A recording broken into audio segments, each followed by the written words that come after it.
안녕하십니까. 인천광역시 의료원 감염내과에서 근무하는 김진용입니다. 오늘은 신종 감염병에 대한 국가의 방역 체계에 대해서 공부해보는 시간을 갖도록 하겠습니다. 2015년도 우리나라는 메르스라고 하는 낯선 병원체에 의해서 혼란을 겪었습니다. 이에 국가에서는 여러 가지 대응책을 마련을 했고요. 신종 감염병을 유입 차단하기 위한 방법, 의료 환경을 바꾸는 방법, 병원 문화를 바꾸는 방법, 여러 가지 방법들을 개선을 하였습니다. 오늘은 그 내용을 차근차근 짚어나가도록 하겠습니다.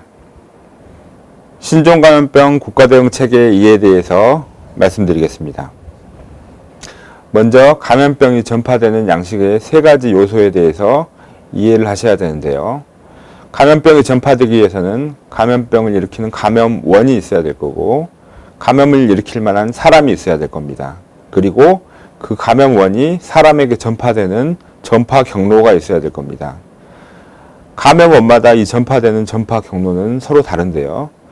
예를 들어서 2015년도에 유행했던 메르스는 호흡기 분비물을 통해서 전파가 됩니다. 그래서 호흡기 분비물을 차단하는 방법으로 전파를 예방을 할 수 있습니다. 이런 식으로 미생물마다 있는 전파 경로를 차단하는 방법이 감염병을 예방하는 방법이다 라는 것을 이해하시면 되겠습니다. 해외 여행객이 증가되면서 해외 유입 감염병 환자도 지속적으로 증가하고 있습니다. 예를 들어 2009년 신종 인플루엔자를 말씀드려 보겠습니다. 당시에 북아메리카에서 첫 환자가 국내로 유입이 되었었고, 국내 전 지역으로 전파된 데는 수개월이 걸리지 않았었습니다. 2014년 에볼라 서아프리카 유행 시에는 다행히 국내 유입 케이스는 없었습니다. 하지만 그 후 2015년도 메르스 유행 시에도 중동에서 첫 번째 환자가 유입된 이후 국내 병원을 중심으로 전파가 됐던 것을 알 수 있습니다. 실제로는 가장 많이 유입되는 감염병은 댕기열, 세균성 이질, 말라리아 같이 비교적 흔한 감염병들입니다. 아열대 지역이나 열대 지역에서는 주로 말라리아가 많이 발생을 하고요. 동남아에서는 댕기열, 그리고 최근에는 지카 바이러스도 감염이 됩니다. 그보다 더 많은 수로 세균성 이질에 의한 감염이 발생하고 있습니다. 주로 동남아나 인도 같은 저개발 국가에서 발생하는 질환입니다. 과거에는 콜레라, 황열, 댕기열 같은 감염병이 생겼었다면 최근에는 신종 인플루엔자, 메르스 같은 신종 감염병이 출현을 하고 있고, 미래에 유행한 감염병으로는 에볼라, 마버그 출혈열, 니파 바이러스 같은 질환들이 유행 가능할 걸로 WHO에서는 보고하고 있습니다. 2015년 메르스 국내 유입 이후 대응 현황을 말씀드리겠습니다. 먼저 메르스 중동 호흡기 증후군에 대해서 말씀드리겠습니다. 메르스는 메르스 코로나 바이러스에 의한 중증 급성 호흡기 질환으로서 주로 중동 지역에서 환자가 발생을 했고, 감염 시에는 발열뿐만 아니라 호흡기 증상이 주로 나타나기 때문에 중동 호흡기 증후군이라고 불렀고, 약자로 메르스라고 줄여서 부르기도 합니다.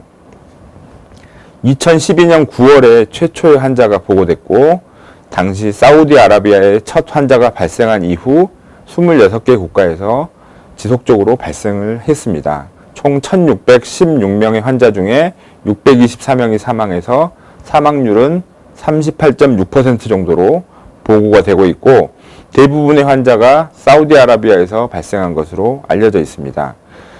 중동 지역 이외의 국가에서 보고된 환자는 주로 중동을 여행했던 여행객이었고, 2015년도에 우리나라의 환자도 마찬가지로 중동 여행력이 있던 환자였습니다. 전파 경로는 아직 정확히 밝혀있진 않지만 주로 낙타 등 동물과 직접 접촉 또는 낙타의 원유 등을 섭취해서 생긴다고 알려져 있고요. 현지의 메르스 환자와 같은 병원에 입원을 했거나 그 현지의 의료 종사자들이 병원 내에서 감염이 돼서 발생하는 것으로 알려져 있습니다. 임상적으로는 5일 정도의 잠복기, 병원체가 들어와서 병이 발생하는 데는 5일 정도, 평균 5일 정도 시간이 걸리고요. 주 증상은 열이 나고 기침, 호흡곤란, 폐렴 등 호흡기 증상이 생기기도 하고, 심한 경우에는 소변이 안 나오는 신부전 등의 증상이 생기기도 합니다. 치료는 현재 메르스에 대한 직접적인 치료제보다는 환자의 증상에 따른 적절한 내과적 치료를 시행하는 것으로 하고 있습니다. 전파를 예방하기 위해서는 호흡기 증상을 보이는 환자, 그리고 현지에서는 낙타 접촉을 피하고 손 씻기 등 일반적인 호흡기 질환 예방 수칙을 준수하는 것이라고 할 수 있겠습니다. 2015년도에 국내 메르스 발생 상황을 다시 리뷰해 보겠습니다. 5월 20일에 국내 최초의 첫 환자가 보고되었고, 5월 11일에 환자는 첫 증상이 생겼다고 합니다. 5월 12일부터 5월 20일 메르스 확진 전까지 다수의 의료기관을 방문했었고, 그 첫 환자가 입원한 병원 내 감염 전파를 시작으로 전국적으로 메르스가 확산되었습니다. 우리나라의 메르스 치사율은 19.3%로 세계적으로는 30% 이상이었던 것에 비하면 비교적 치료 성과는 좋은 편이었습니다. 확진 환자의 유형을 보시면 환자의 가족이나 보호자, 방문객들이 35%, 그리고 병원 내 환자들이 44%로 대부분을 차지하였고, 20% 정도는 병원에 근무하는 병원 종사자들이 감염이 되었습니다. 이에 국가에서는 중앙메르스관리대책본부를 구성하고 운영하였으며, 보건복지부 장관이 본부장이 되어서 일일 상황 대응을 하였고, 국가 메르스 예방관리 대책 및 비상방역체계를 수립하여 시행하였습니다. 또한 민간합동대책 태스크포스를 운영하였고, 접촉자 관리 기준이나 운영체계를 구축하였습니다. 중앙메르스관리대책본부는 다음과 같이 구성되었습니다. 국내 유입, 추가 유입을 차단하기 위해서 인천국제공항을 이용한 입국 절차를 특별검역체제로 바꾸었고, 중동지역 입국자 대상으로서는 게이트 검역을 실시하였습니다. 게이트 검역이라 하면 중동에서 입국한 비행기에서 내리는 승객들은 개별적으로 체온을 모두 측정을 하고 밀착 발열 감시를 실시하면서 건강상태 질문서를 진구하는 것을 말합니다. 또한 중동지역 입출국자 대상 홍보를 강화하였고, 리플렛이나 홍보 물품을 배포하고 중동발 항공기 내 메르스 관련 안내 방송을 실시하였습니다. 중동지역 출국자나 입국자 대상으로는 예방 안내 문자가 전송되었고, 입국 후에 증상 발현 시 안내 문자가 지속적으로 발송되었습니다. 중동 지역에 다녀오신 분들은 의료기관에 내원할 때 입국 정보가 제공이 되고 있습니다. 메르스의 최대 잠복기인 14일 이내에 의료기관에 방문할 때에는 의료인들에게 중동지역 여행령이 제공이 됩니다. 따라서 의료진들이 메르스 가능성을 고려해서 진료를 할 수 있게 하고 있습니다. 다음으로는 국가방역체계 개편 방안에 대해서 말씀드리겠습니다. 2015년 메르스 유행 이후 국가에서는 우리나라 의료체계의 문제점을 발견하고 개선사항을 다음과 같이 제시하였습니다. 먼저 국내 유입 차단을 위해서 국제 동향을 적극적으로 감시하고 검역소에서 의심자를 신속하게 차단하는 방법을 개선하였고, 두 번째, 초기에 즉각 현장에 대응하기 위해서 24시간 긴급상황실을 설치하고 즉각 대응팀을 운영하도록 하였습니다. 세 번째, 확산 대응 및 전문적 치료를 위해서 진단을 위한 진단실험실을 확충하였고, 중앙이나 권역별 감염병 전문 치료병원을 지정하였으며 치료제를 비축하는 것을 확장하였습니다. 네 번째로는 의료 환경 개선을 하였습니다. 감염병 환자를 초입부터 분리해서 진료하도록 하였고, 입원실 구조를 개선하였으며 병원의 감염관리 전문 인력을 확충하였습니다. 각각의 내용에 대해서 자세히 알아보도록 하겠습니다. 국내 유입 차단과 유입 시 조기 종식이 될 수 있도록 초기 즉각 대응 체계를 구축하였습니다. 먼저 24시간 긴급상황실이 운영이 되고 즉각 대응팀 및 현장 방역본부가 구성이 됩니다. 위기관리 소통 전담부서가 새로 만들어졌고요. 역학조사관이 확충되고 방역직이 신설되었습니다. 국제 공조도 강화되었고요. 특히 출입국 검역 강화를 위해서 스마트 검역 시스템을 도입하였습니다.